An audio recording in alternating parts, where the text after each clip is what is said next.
Here we go. $20 $20, the old greenback. Yes, yes. Little rocket ship. Yes. Prop, please. Korean snack, very yummy.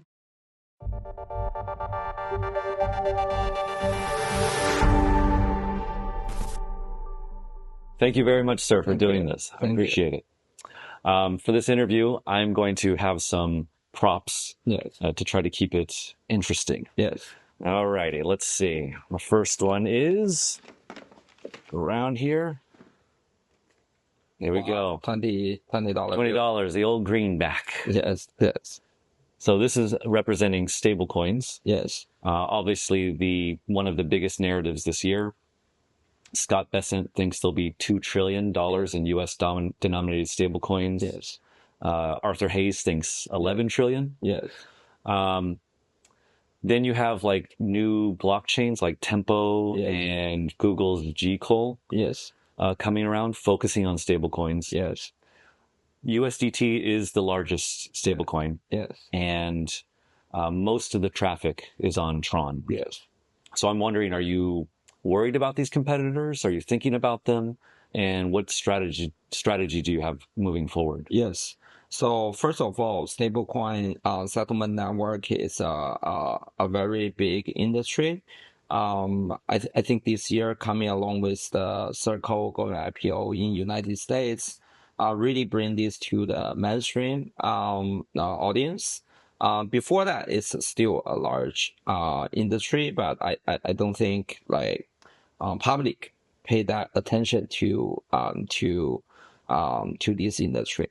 But I think it's good news. More and more people start to get into this industry and start to realize, digital dollars is better than the traditional one.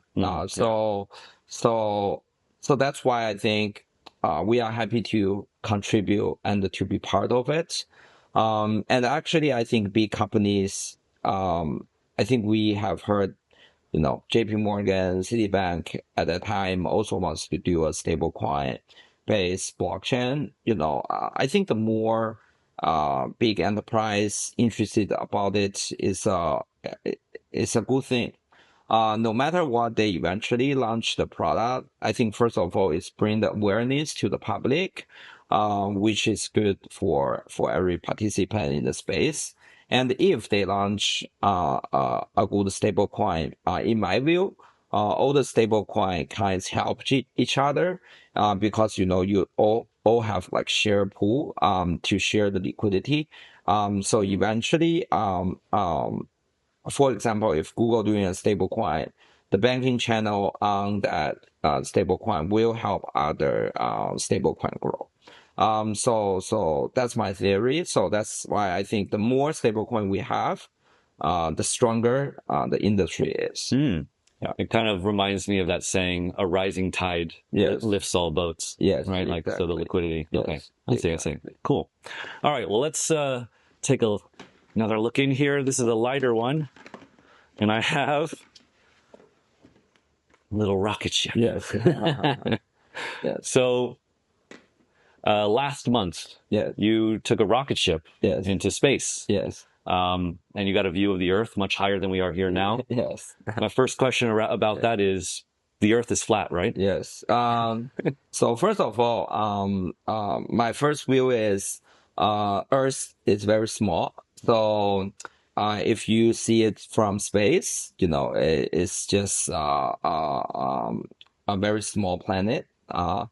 Actually, right, everything we care about, everything we think of is actually all in a very small planet. And also at the same time, if you look at from the space, it will be, I think you will feel Earth is fragile.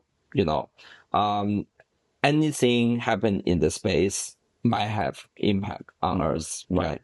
So that's why I think it's also we need to cherish this opportunity to live in this planet and do best we can to protect it. I think that's also very important. And third, I'm the 112th person go to space. Small group. Yes, yeah. Since Gagarin, right? I think in 1960s, something, 61. But I think that's gonna be the future of planet. More and more people will be in the space, and just as Elon Musk predict, I think the future of human will be multi-planet, and also people will go to space in the future, just like we are taking flights today. Yeah. So that's, I think, also right, make a very important next step. Even for myself, I will take more chance energy to see how we can facilitate and help space industry to grow in the end. Cool. Yeah, I mean, that sounds awesome. I hope it happens in my lifetime. Yes. Just a couple questions. Yeah. Personally about this. I've always been fascinated by space. Yes. Was it claustrophobic? Like the size of the craft, that kind of thing? I think I'm good. Yeah. Because I think today, spaceship, it's not like what I've seen in the past. I think 20 years, 30 years ago, the design, especially internal, it's not that good. But today, I think all the spaceship internally designed like an iPhone. Okay. So it's not different from I think what you feels like living in hotels. Okay. Yeah. Yeah. I think that's the first thing. And then the second thing is actually very user friendly. So they're not gonna be like the pilot, in front of them is like 100 buttons. You don't need, Yeah, don't know like which one to push. Right. For us, there's only few buttons, and very user-friendly interface, so you know like what to do. And of course, everyone before they go to space, they have been rehearsal, doing it like repeatedly. So that's why when you go to space, you will feel safe, and you will have much more room, and be prepared for it. Cool. Okay, just a couple more questions about space because it's fascinating. Yes. Did they make you not eat beforehand? I mean, were you allowed to eat food beforehand or not? What about like drinks? Was it water only? How was the like conversation or rapport with your crew members? Yeah. Yes. So first of all, I don't think drink or eat too much of the food before taking taking off is a bad idea. So don't do that. So myself, I stop I think eating food around 24 hours before taking flights. Yeah. And only drink, small amount of the water. But of course, everyone don't want things to go wrong. So that's why we all wear diapers, before taking off. Right, of course. Minimize the food and the water taking before the rocket is important, because for us, we are lucky, so we are 8 minutes, I think, a delay with the launch. But most of the time, I think few hours delay is very common. So sometimes I even heard 8 hours, and you're just sitting there. Yes. And right now, I think these days, few hours should be fine. But if you are in the past, 20, 30 years ago, I heard like even a day delay is Good Lord. Wow. is Yeah. common. Yeah. So that's why don't recommend to drink or eat a little bit should be fine, but Yeah. uh, don't drink too much, eat too much. And also, I think we are as a team, right? 6 people all going there together. So that's why I think the relationship between the astronaut is also very important. So our team has a very unique name, called One Earth. One Earth. Yes, Okay. because every one of us is come from a different country, actually different continent. Oh, cool. Yeah, so that's why I think this name is represents everything, and also it is important for us to work together, right? Yeah. To go into the space together. So that's why both like ISS and the space exploration always, advocate for unity, right? Advocates for working together, even with a different country. Even today, right? As you have Russia, US, all together, but Yeah. we need to learn, how to work together. So that's also like very important. Very cool. Awesome. Yeah. All right, let's return to our world, blockchain. Yes. And let's see what we got here. Running low on things. Da-da-da-da. Oh, what is this? Yes. Little piggy bank. All right, this is representing the another huge narrative in crypto right now, which is the revenue narrative. Yes. I think kind of the biggest, most popular examples of this would be like Hyperliquid or Pump.fun. Yes. It's really captured, I think, the crypto industry. Yes.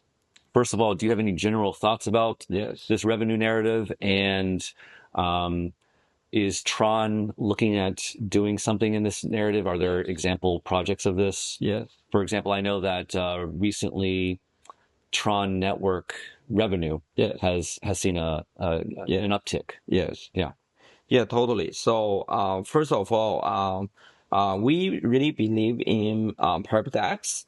So that's why we launched a Sun Perp 3 days ago. So we just launched the product. I believe decentralized perps has a great future. In general, first of all, because perp is like one of the, I think, things originally invented by blockchain industry. That's right. Right. Another one is, of course, stablecoin. Yep, right. That's right. So our industry invented stablecoin, invented perpetual futures trading. So that's why I think it has a big use case. And also at the same time, I think decentralized perps has lots of advantage because people can feel free to trade. They can guarantee their privacy, and not risking their funds with counterparty risk.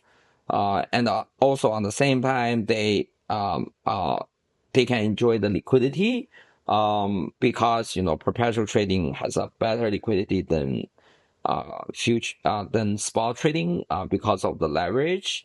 I think that's in general.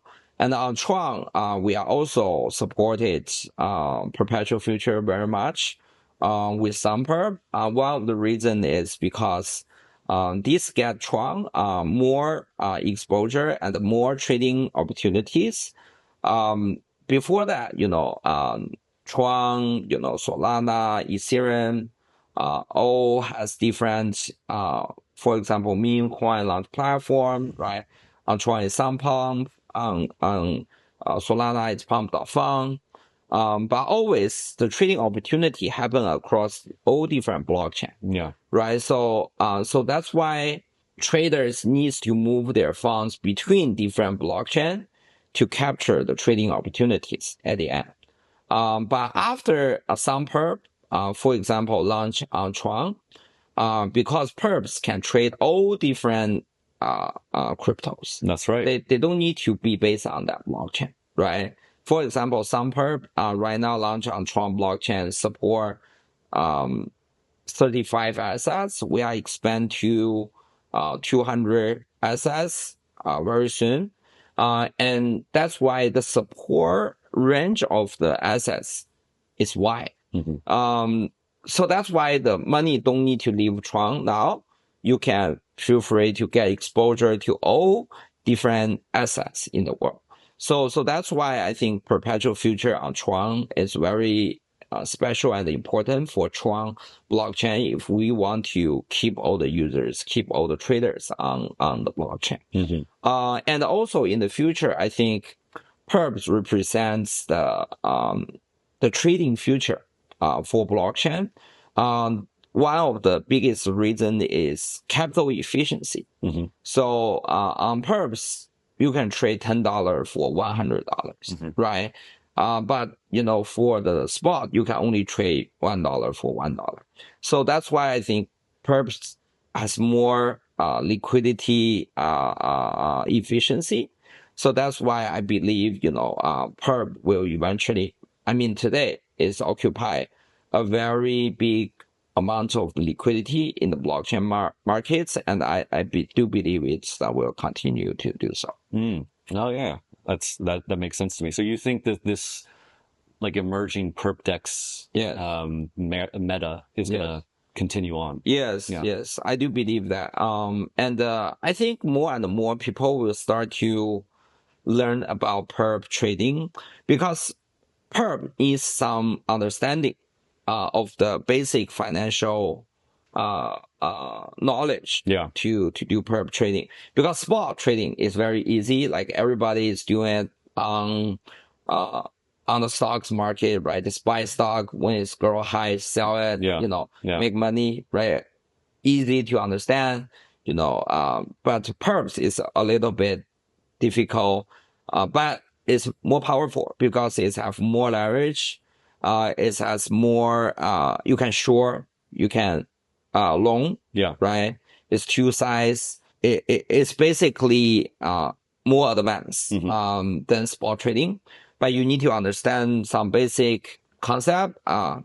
Take 5 minutes, but still need some time to learn about it, because it's about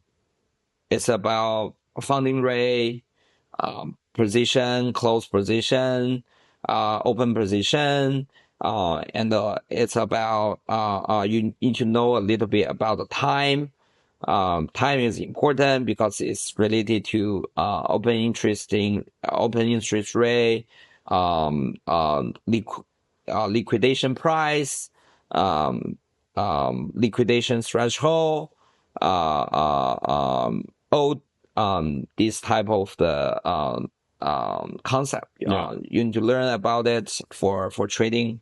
But learn that is good because it represents better capital efficiency, better liquidity.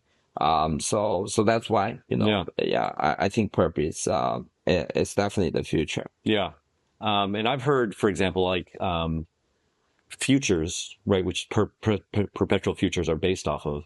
I think are even more complex and much harder for retail to get into, and that's why you don't see like on Robinhood 5 years ago. Nobody was trading futures; it was all options. So perpetual futures is a much better, much more suited product, I think, for most people, including myself. All right, let's see. Here we go. Little present here, a little wrapping. What we got in here? Here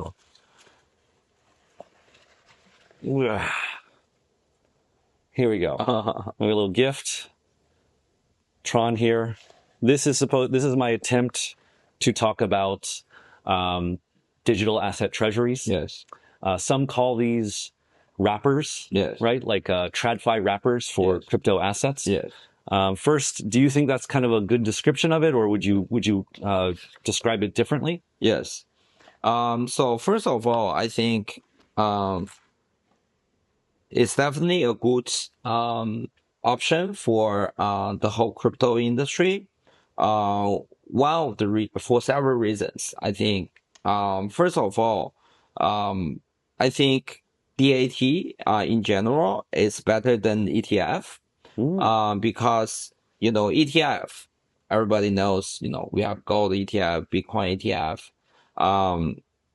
It's not an active managed strategy. So basically, passive. Yeah, passive, and you have one-to-one, and it's very hard to capture. I think for Bitcoin, it's a little bit different because you won't have much of the difference on Bitcoin anyway, right? So that's why I think macro strategy is kind of like similar to Bitcoin ETF, but I mean different in other ways. I will explain that later. But for Ethereum, like Tron, like other blockchain, actually I think DAT company is important because first of all, you have basic yield of the blockchain. Right. Right. Staking. Staking, and you can get the basic yield actually, if you invest into DAT companies. It won't be like in short term make a much difference because there is 4 or 5% APY. But if you talk about like 10 years, right, there's 50% difference. And also on Ethereum and Tron blockchain, you have DeFi, right? You have perpetual future, decentralized perpetual future, a lot of yield opportunities. So basically, for Tron, you can have STRX for 8% you land in the energy. So all these type of the opportunities can be captured by the DAT companies.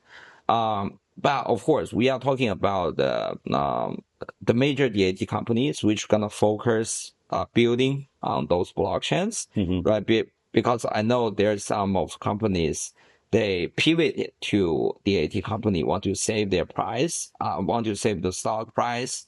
Other than that, I think if a DAT company is focused on building the protocol, I think in the long term, the yield difference every single year, the difference could be 20, 30%. Wow. Yeah. So if you are talking about even 3 years, that's going to be 100% difference. Yeah. In the long term. So that's why I the first thing I think DAT company is better than the ETF, and also the flexibility on DAT company is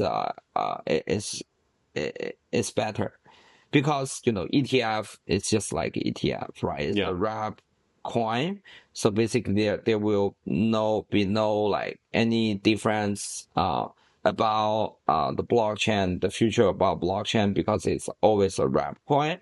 But for the DAT company, it's different because the company, especially with a good management team, they can basically tune themselves into the blockchain industry to better use of the capital markets to benefit the blockchain ecosystem the most. So that's why for me, I think DAT is better. At the same time, I think MicroStrategy better than ETF is because also some regulation rules. Oh, really? Yeah, because some basically a lot of the funds, they are not allowed to buy ETF because it's passive. Oh, that's right. Yeah. So they can buy public listed companies, but they cannot buy ETF. There are lots of the fund requirements. Basically, I think in conclusion, DAT companies has more availability compared to the ETF. But I think in the future, at the end of the day, all the major tokens will have ETF in United States too. But they will also have active management, DAT companies. So both of them serve different purposes. And I think it's gonna be common in the industry. Cool. 2 follow-up questions very quickly on this, because this is very interesting. Yeah. It sounds to me like you're saying that, this is just my thought from hearing you, that DAT companies are even better. Like, so if you compare Bitcoin DATs to like Tron or Ethereum, Solana DAT companies, they're much more powerful on the non-Bitcoin. I mean, they're still good for Bitcoin, but they're even more powerful for these other tokens. Would you agree with that? Yes, totally. I want to take some possibilities not happen in the past, because we just got DAT companies, right? So, for example, like the Tron TX, like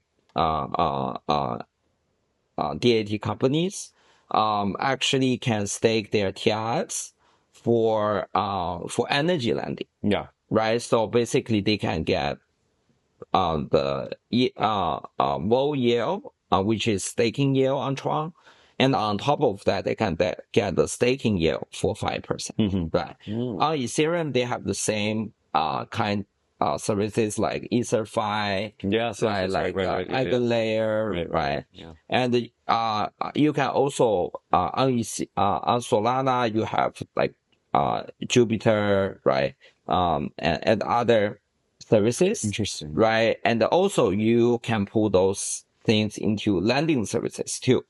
But of course, get you some exposure to the hack problem. You need to be careful on that. But I think did add an extra layer of the yield. So, and also I think if DAT companies with a very large percentage of the funds, they can get even more subsidies on that, because the project wants them to stake with them, right? So, those projects as commercial terms too, they can give you more tokens in return for you to stake on their protocol. So that's why, in the end, I think DAT companies will have more flexibilities if they manage in the right way, right? But of course, if they manage bad, they might lose their money. That's the problems too. But I think in the future's perspective, smart contract DAT companies, if they manage in the right way, they can actually get lots of extra yield for their shareholders. That's so interesting. Yeah, I'm gonna have to think about this. I haven't thought about it in this respect. Yes. Okay, so thank you very much. We have one more question. Yes. One more topic. Oh, it's not here. Prop, please. Korean snack, very yummy. Yes. We're here in Korea. Yes. In Asia. Yeah. From the news side, I think the focus for this year has been on the USA. Yes. For obvious reasons. Yes. I was wondering if you feel the same way. Has the focus of the crypto industry been on America? And what do you think about like America versus Asia in crypto right now? Yes. So first of all, I definitely believe this year, everyone is focusing on USA because of the policy change, right? Because of the US government is way more friendly than crypto, compared to the past. But also, of course, I think crypto in Asia is definitely growing, right? So we have consensus in Hong Kong, KBW in Korea, WebEx in Japan, and Token 2049 in Singapore, right? Major conferences. And right, so we see Dubai growing, Thailand, Vietnam. It's all growing. So that's why I definitely believe Asia has become like one of the major place for crypto. Besides like United States, I think we have Asia, US, Europe, be the major crypto markets now. Africa is emerging markets, but don't have that much of the traffic. But I think in terms of the volume, interest, Asia and United States is the biggest. Yeah. I think I've noticed just from traveling all around, more like regular users in Asia. Yeah. And then in the US, it's not, I'm not going to say speculation, but it's more like an investment. Yeah. And they're not like using it Yes. for actual things. I don't Exactly. Yeah. Yes. I think US is kind of slow on crypto usage. I won't expect it. Lots of US users. It's very degen. I think one of the reasons is because the regulation in the past has been quite slow. Yeah. And about Korea, do you have any thoughts about Korea, like Korea's place in crypto? I live in Japan, so I think I have a feel for Japan, but I don't really know much about Korea's crypto scene other than the kimchi premium, which everyone knows. Yes. Do you have any thoughts about Korea's place? Yeah, I think Korea is one of the leading places in crypto. One of the reasons is because Korean government is always very friendly, I think, in terms of crypto support. For the major crypto exchange in Korea, you can actually, trade most of the crypto, right? But for Japan, Very difficult. it's way less. Yeah. And the Korean government charge less capital gain tax compared to Japan as well. So that's why I think Korean has always been one of the most important markets for the whole crypto industry. All right. Well, thank you for your time, sir. I know you're busy. I know you have a keynote tomorrow, so I'm excited to hear what you have to say. Thank you. Thank you very much. Thank you so much. Thank you. Yes. We're done.